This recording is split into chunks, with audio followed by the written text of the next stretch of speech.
في رحاب الكبير قيمة وقامة، في رحاب هذا الرجل الذي حافظ على هذه المواقف. وتذكروا دوما بأن الذاكرة لا تحتفظ بالوجوه على قدر ما تحتفظ بالمواقف.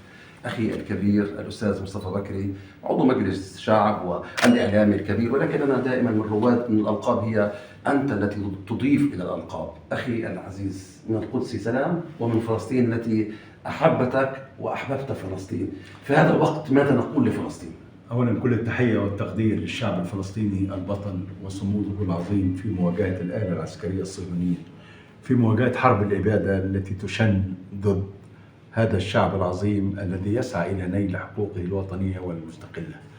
أظن نحن نقارب الآن من الشهر الرابع في حرب الإبادة الجهنمية، ولكن مع ذلك يبقى الشعب الفلسطيني صامتا رافضا لكل محاولات إرغامه وإسكاته ودفعه إلى الاستسلام أو إلى التهجير القسري.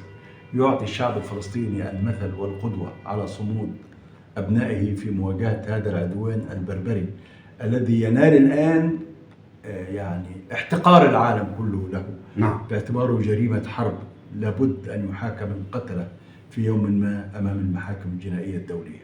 إلى القدس ماذا تقول؟ بالتأكيد ستبقى القدس دائما في قلب كل عربي وفي قلب كل مسلم. القدس عروس عروبتنا، القدس بكل ما فيها من تاريخ ومن مقدسات ومن تراث ستبقى دائما هي القاسم المشترك بين الجميع، هي المدخل الحقيقي للقضية الفلسطينية، حيث يجتمع الجميع حول القدس وحول الأقصى. بإذن الله سنرى القدس محررة وستعود إلى كامل التراب الوطني الفلسطيني والدولة الفلسطينية المستقلة. شكرا.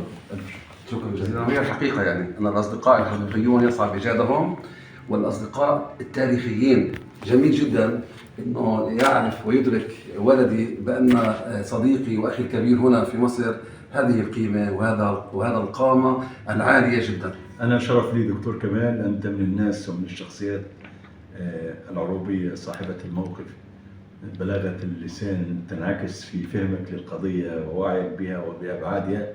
أعتقد أنها ربطتني بك صداقة وعلاقة منذ عشرات السنين. أهلا وسهلا.